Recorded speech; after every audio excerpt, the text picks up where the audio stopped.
ভারতের সবচেয়ে অকেজো 5টি বাইক যা কেনার পর মানুষ এখন আফসোস করছে। 5 নম্বর হোন্ডা নাকে। এই বাইকটি ভারতে বিক্রি হওয়া সবচেয়ে ছোট বাইকগুলোর মধ্যে একটি ছিল, যা একটি বাইক বা স্কুটার ছিল না। কোম্পানি এটিকে বাইক বা স্কুটারের মধ্যেই সেগমেন্টে লঞ্চ করেছে এবং বিশেষ কারণে এই বাইকটিকে সম্পূর্ণ আলাদা দেখাচ্ছিল। নারী বা পুরুষ কেউই এই বাইকটি পছন্দ করেননি। লোকেরা এই বাইকটি কেনার বিষয়ে বিভ্রান্ত ছিল এবং সেই কারণে এই বাইকটি খুব কম বিক্রি হয়েছিল এবং 2020 সালের মধ্যে এই বাইকটি ভারতীয় বাজার থেকে সম্পূর্ণরূপে অদৃশ্য হয়ে যায়, কারণ লোকেরা এটি কিনেইনি। এই বাইকটি সম্পূর্ণরূপে ভারতে তৈরি। এর সাথে এই বাইকটি বাজারে অনেক রঙে পাওয়া যেত। বন্ধুরা, আমাদের ভিডিওটি আপনি কোথা থেকে দেখছেন তা জানিয়ে দিন কমেন্ট বক্সে। 4 নম্বর হিরো ইম্পালস।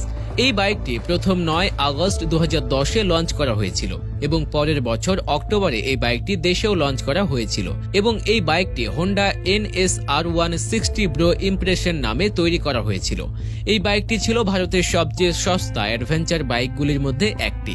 এই অ্যাডভেঞ্চার বাইকটি অন্যান্য অ্যাডভেঞ্চার বাইকের তুলনায় সস্তা ছিল, কিন্তু সস্তা হওয়া সত্ত্বেও এই বাইকটি মানুষকে নিজের দিকে আকৃষ্ট করতে পারেনি এবং এই বাইকটি ভারতের বাজারে খুব কম বিক্রি হয়েছে।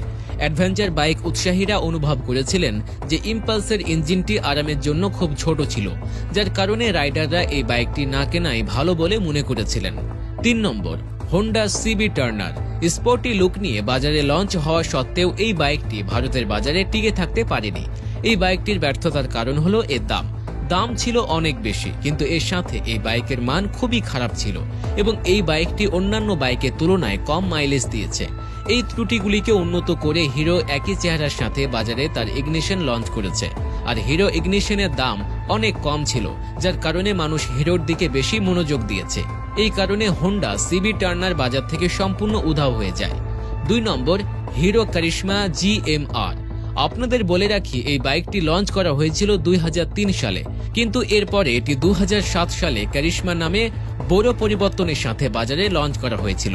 লোকেরা এই বাইকটি পছন্দ করেছিল, কিন্তু বিক্রয়ের দিক থেকে এই বাইকটি বিশেষ কিছু ছিল না এবং আবার কোম্পানি এটিকে আরেকটি ভেরিয়েন্টের সাথে সেপ্টেম্বর 2009-এ লঞ্চ করেছিল এবং এই ভেরিয়েন্টটিও ভালো বিক্রি হয়নি।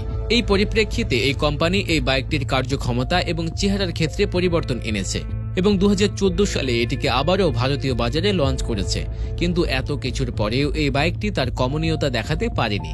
1 নম্বর বাজাজ কোম্পানির এই বাইকটি দেখতে খুবই সুন্দর এবং ক্লাসিক ছিল, কিন্তু সুন্দর চেহারা থাকা সত্ত্বেও এই বাইকটি ভারতের বাজারে টিকে থাকতে পারেনি। এই বাইকটি 2016 সালে লঞ্চ করা হয়েছিল। সেই সময় এই বাইকটি বিক্রয়ের দিক থেকে কোম্পানির কাছে ভালোই সাড়া পাচ্ছিল, কিন্তু যখন ভারতে কিছু নিয়ম পরিবর্তন করা হয়েছিল, যার অধীনে 100 সিসি মোটরসাইকেলে ABS বাধ্যতামূলক করা হয়েছিল, এর কারণে বাজাজ কোম্পানি এই বাইকটি বিক্রি বন্ধ করে দেয়। প্রিয় দর্শক, কেমন লেগেছে আজকের ভিডিও সেটা অবশ্যই কমেন্টে জানান।